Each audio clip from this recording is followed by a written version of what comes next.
newankubadde eyeesitukidde tanywa matabangufu naye muganda wange waliwo okwesitukira nekitwala bulamu. Lwaki nkugamba bwe ntyo? Bino byonna biranga kwekengera. Munange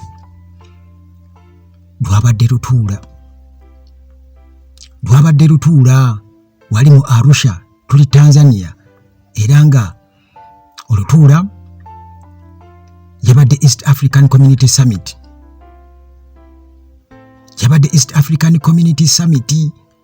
Era nga eno yatudde wali mu kibuga Arusha, Tanzania. Abalala bonna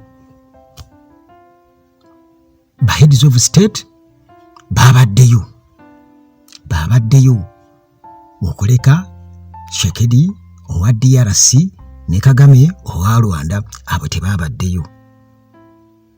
Ntandise nkugamba nti newankubadde eyeesitukidde tanywa matabangufu naye ate munnange oyinza okwesitukira ne bwetuukira ne kitwala bulamu. Kakati njagala mumanyi nti kati akazannyo kano kalinga puzzle gy'ogenda ng'ogattagatta obutundu nga obukwatagana ne bunne waabwo ng'ogenda obupangapanga okusobola okutegeera ebintu bino. Era singa akatundu akamu kali mu gatta ne kannewaako kitegeeza akazannyo kaba kafudde.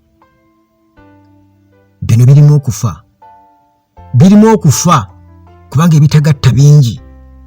Era y'ensonga lwaki okiraba ojja genda okulaba nga abamu batandise okugenda mu summits ezifaanaganako bwe zityo nga bagenze Museveni atambula n'abafumbi be. Kati ne bano oboolyawo abalala bonna batambula n'abafumbi baabwe. Ojja kutuuka okulaba nga abamu bagenda ne tenti zaabwe nezihootera nga tebazisulamu muganda wange, kubanga akazannyo katabuse. Era nti buli mboozi omanyi kati tuzze nga twogera ebintu bingi, kekana kaseera bitandika okubeera nga bigenda bigatta. Temwerabira nti struggle egenda mu maaso wano e Uganda, nti gwe oyinza okuba nga omutendera kwe tuli olabanga kati struggle eyako nawe bannayuganda baggwamu dda. Kugamba essuubi ebiseera ebisinga obungi akati ebya muganda wange bino biwanvu, birimu okufa okwaddala, era birimu okupulaninga okwaddala, birimu okutuuyana okwaddala. Era nga olina okuba nga kati bw'oba orizoninga ogenda ogattanga agatta puzzle kubanga byonna bikwatagana. Jjukira nakugamba nti America Tshisekedi giwa olukusa okuyingira Congo n'egiwa obuvunaanyizibwa, kitegeeza nti Congo baagikwasa America. Kitegeeza nti America eri mu East African Community. Mu East African Community mulimu ba king makers. Era amawulire gakulaze nti Museveni ku guno omuntu twali tumanyi nti Somalia oba Tanzania kwe kugenda okuva, agenda okwashuminga chairmanship owa block eno eya East African Community. Naye munange all of a sudden Museveni ne bakimukwasa kati ye chairperson. Guloza lwaki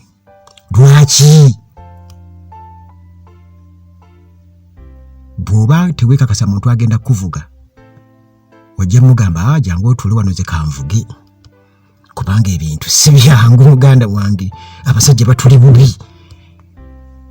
Kakati munange tuli Arusha, era nga Paul Kagame owa Rwanda, Felix Tshisekedi owa Democratic Republic of Congo bano tebabaddeyo ku ordinary summit of the East African Community ey'omulundi ogwa 25 ba heads of state bwe batyo nga batudde mu Arusha nakusomeza abadde 7. Era ebibuuzo munnange bwe bityo ne bijja nga essaawa eno bwe nkutegeeza nti ebibuuzo bingi naye ansa zaali badde ntono, naye ku bbanga lye tumaze nga tutunuulira ebyaliwo ebiriwo n'ebyo ebirijja, ansa tuyinza okuba nga tuzirina oba ze tutalina nga ze ntono ennyo. Kaakati munnange, mu makkati g'obunkenke obugenda mu maaso wakati w'ensi zino ebbiri, DRC ne Rwanda, abakulembeze baayo bombi tebaabaddeyo, naye abalala bonna baabaddeyo. Kakati 8 East African Community Heads of State bebabadde basuubirwa, 8 bebabadde basuubirwa okubeera nga munnange ba-attendinga meeting eno egendereddwamu okugumya regional cooperation. Naye bwe tuba twogera ku regional cooperation, muganda wange, ekyo kyafa dda kubanga omu ku kingmakers wano mu East African Community, bakagezi Munnyubaawo, ye Museveni, okitegeera era ndowooza gwe basinga okutya wano. Nkugambye nti twali tusuubira okuba nti nno Tanzania oba Somalia yegenda okuva, agenda okubeera nga kati yatwala oba chairperson. Museveni ne yeeteekawo ne yeenyigawo, musooke mu bumpe, nkyali n'ebyokutiiriza wano muganda wange, musooke mu bumpe. Kaakati bano abakulembeze ababiri obutabaayo kyalesewo okubuusabuusa eri ffe ba observers, era nga tukiraba nti bino birina akakwate, biri linked ku political and security tensions between the two nations and have repeatedly sparked fighting in eastern DRC.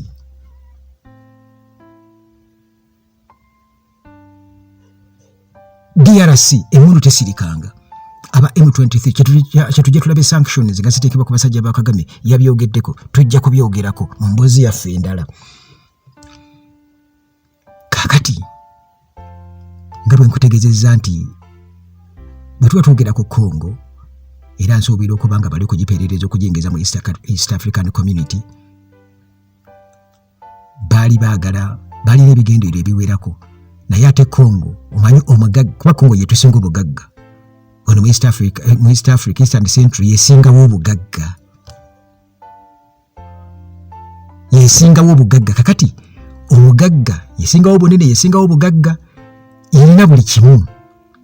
Kitegeeza nti zino ensi endala, Uganda, Rwanda, zaani zonna nnaku nnyo ku yo. Kati ate zaagala okusala olukwesikwesi, nazo zaagala okugaggawalira ku yo, nga bageza okugidestabilize nti eki kyankalanya Congo ate kiri manifested n'ensi zino zonna zino zennyini ezeefuula nti ziri mu East African Community, Rwanda, Uganda in particular. Okitegeera kubanga be baneiba ate ebirabira. Kaakati ekigeri kyaba yabalabukira n'agamba sijja basooka aleeta Abamerika amasiri nga saidizeeyo, ndabana bali mu kubba, kati naawe ebyobugagga biibyo. Kasita ogwa ogenda kutulimira enguudo tukolere buli kimu, ensi ekulaakulane, kuba bali bo ate bo batwazi. Uganda olwo yeefudde ifaayo ennyo, eryandisa okubeera nga erimayo enguudo. Uganda wange. Kakati tusooke tudde ku kya Tshisekedi ne Kagame obutabaayo. Nga bwe nkutegeeza nti bino bitwala bulamu, bisobola okutwala obulamu, kubanga twalabako Habyarimana ng'afa mu ngeri efaanaganako bwetyo, era ebyaddirira be bannaffe okulumba Rwanda ne bawambayo abatuusi. Kale n'olw'ensonga eyo nti eno East African Community erabikanga etakyalina maanyi kituufu, kubanga era mu bimu ku bye babadde boogerako, ababaddeyo nga bakyayogera ku regional cooperation, mu byensubuligana, mu byaki, mu bya travel, nti byali badde byonna kati byakolebwako dda. Kati bo babeera bateesa ku kibi bibange ebyo byonna tebabikolangako, kubanga bakyalinawo ebizibu. Kyokka nga guno mwezi gwa 25 nga batuula bateesa kuki singa East African Community teyalimu bantu ba opportunists bannakigwanyiza abeyagaliza bokka balina ebyabwe ebigendererwa ebirala bano abaagala okuleeta Hima Tusi Dynasty oba oli awo yandibadde ebaana ebintu ebigasa naye kati bakingi bannange kakati nga bagezaako kubeera nga bateekawo ensonga nti Tshisekedi butabayo ne Kagame butabayo si nsonga era bwano twalabye nga East African Community Secretary General Veronica Nduva ng'agamba nti ba presidents bano ababiri tebasobodde ku attendinga in person kubanga wabaddewo pressing domestic commitments okitegeera era n'agamba nti bombi babadde ba communicating nga tetunaba kubeera nga tugenda mu summit eno nga bamaze okubeera nga bannyonnyola tebajja kubeerawo mu summit mu Arusha International Conference Center okusinziira ku Miss Nduva agamba President Kagame bwe yawaddeyo okwetonda kwe n'annyonnyola nti yabadde ayina schedule ezikubagana ezikontana ezoverlapping nga ayina ne national duties endala ezamulemeseza okubeera nga abeerawo mu meeting naye ng'eri bamuli bulungi muganda wange gwampuliriza gwe naawe ebiri Rwanda obimanyi Kagame kyajjayogere ku sanctions obimanyi bulungi nnyo Tshisekedi eri takyalina kyabeegulyako talina agamba muli bankwe kakati mujja nakunzitire mujja nokumpeereyo akatwa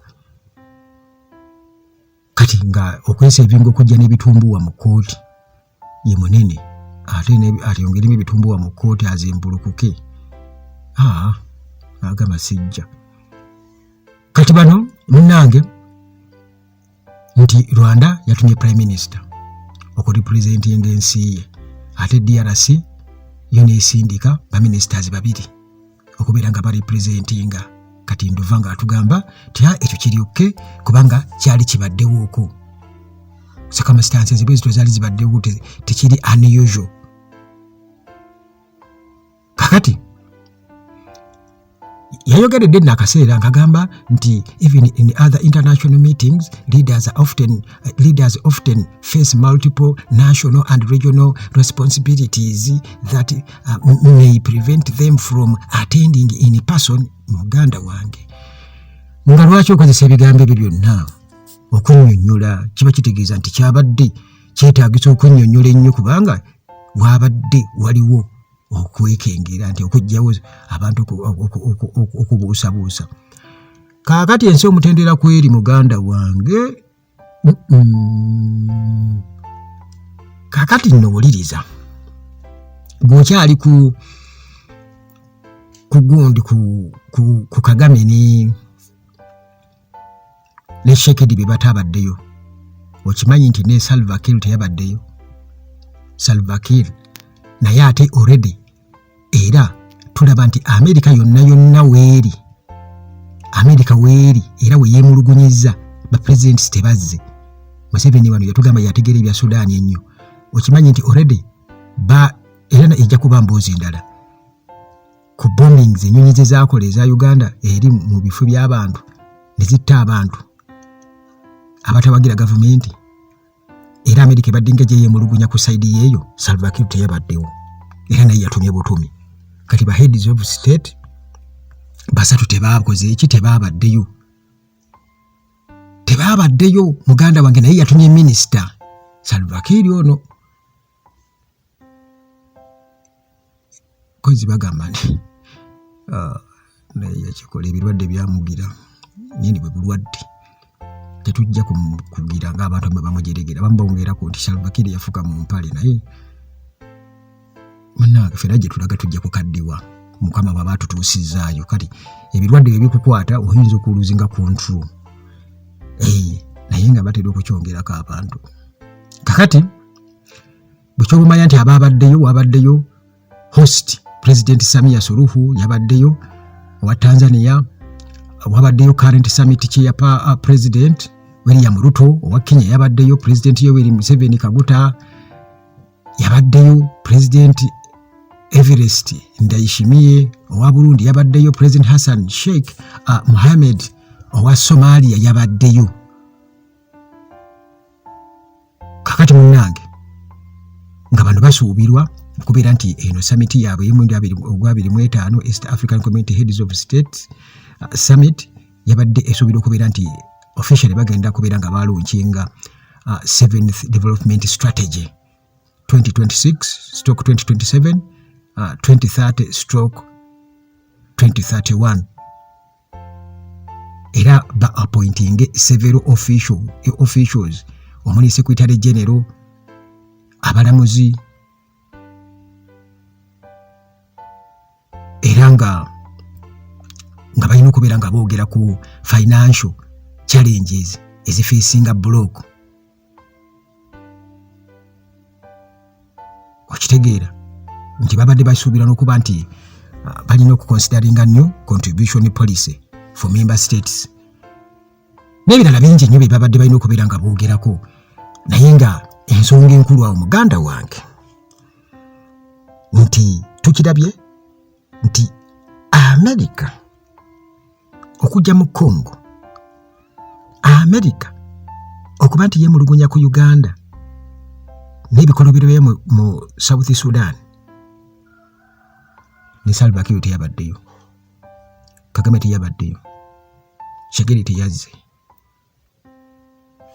Awo goyinza okugamba nti wa kubanga mubeera mu wa okitegeera, naye gwe kyoba omanya nti waliwo okwekengera nti n'abo abagenze oyinza okusanga abagenze esumbuusa mu makooti ne capati kubanga batya abo wayinza okuvaawo akatuwa wetaba okubwatula nga babwatula Habyarimana. Ebyo byonna byonna munnange awo wetutuuse kyenjagala omanye. Era Museveni okwashuminga chairmanship lwaki olowooza nti kakati yakikutte mu mitambo kati nga ye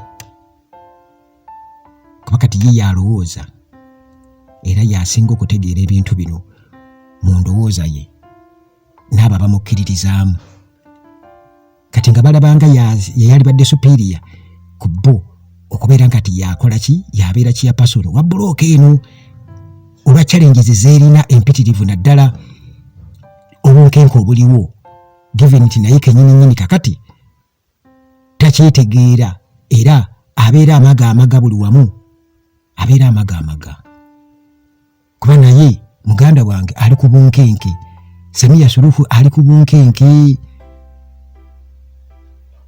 okubba akalulu, okutulugunya budde oluvuganya ewuwe. Museveni kyekimu ate nga ye menta wooli Ruto, okitegeera South Sudan,